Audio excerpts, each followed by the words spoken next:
नमस्कार दोस्तों, जय हिंद। आप सभी का स्वागत है डीएम न्यूज में। मैं आशीष। आज चुनाव का कुछ जो मुद्दा रहा वो तो आप लोगों को बताया ही मैंने, और ये चुनाव समाप्ति होने के बाद एक नया रिकॉर्ड जो है बिहार ने कायम किया है।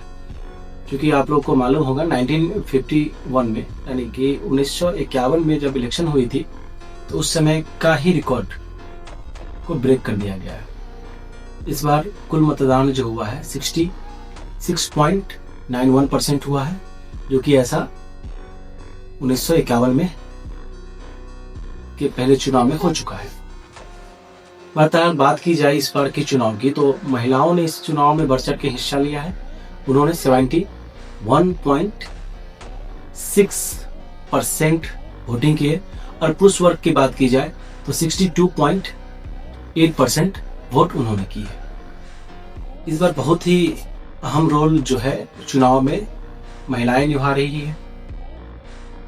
महिलाओं का भागीदारी बहुत अधिक रही है, और सर्वाधिक चूंकि फेज 1 में 121 सीटों पर चुनाव हुई है और फेज 2 में 122 सीटों पर चुनाव हुई है। एग्जिट पोलों का मानना है कि इस बार जो है बिहार में एनडीए की सरकार आ रही है। लेकिन बहरहाल मैं आपको बताते चलूं कि 14 नवंबर को रिजल्ट आना है कि किनके पक्ष में ये मतदान की गई है, क्या मुद्दे रहे हैं उनको। और बहरहाल मैं एक बात बताना चाहता हूं अभी आपको कि अभी जो है मेरे पास एक लेटर है इलेक्शन कमीशन ऑफ इंडिया का, लेटर नंबर ECI/PN/351/2025, डेटेड है 11/11/2025।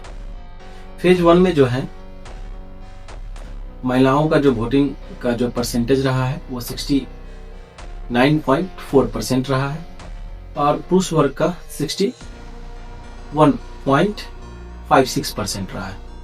यानी फेज 1 में जो टोटल वोटिंग हुई है वो करीब 3,75,13,302 मत गिरे हैं, जो कि 65.8% होता है। और फेज 2 में महिलाओं ने 74.3% वोटिंग किया है, और पुरुष वर्ग ने 64.1%। लगभग दोनों वर्ग को मिला दिया जाए तो ये 68.76% वोटिंग हुआ है। यानी फेज 2 में फेज 1 के मुकाबला अधिक वोट हुई है।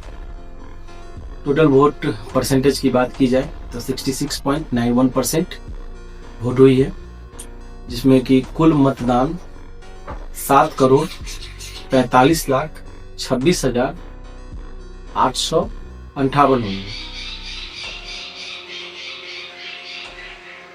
अब आप देखना ये है कि बिहार में किनकी गवर्नमेंट बनती है, और ये गवर्नमेंट बनाने के लिए किनको कितना बहुमत मिलती है।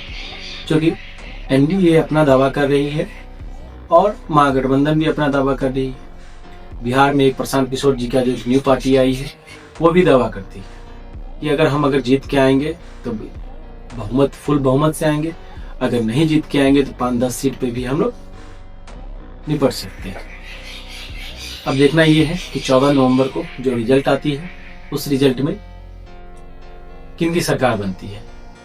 और आप लोगों से विनती है कि कृपया करके मेरे चैनल को फॉलो करें, शेयर करें, सब्सक्राइब करें, ताकि हमारा हौसला बुलंद हो और जो भी न्यूज़ आती है वो सबसे पहले देने का काम हम लोग करें।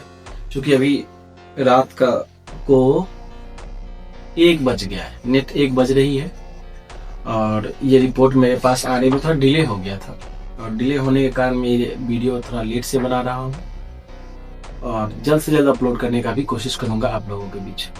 ऐसे ही तमाम खबरें के लिए जुड़े रहें डीएम न्यूज के साथ। मैं आपका दोस्त, आपका होस्ट आशीष कुमार। जय हिंद, नमस्ते।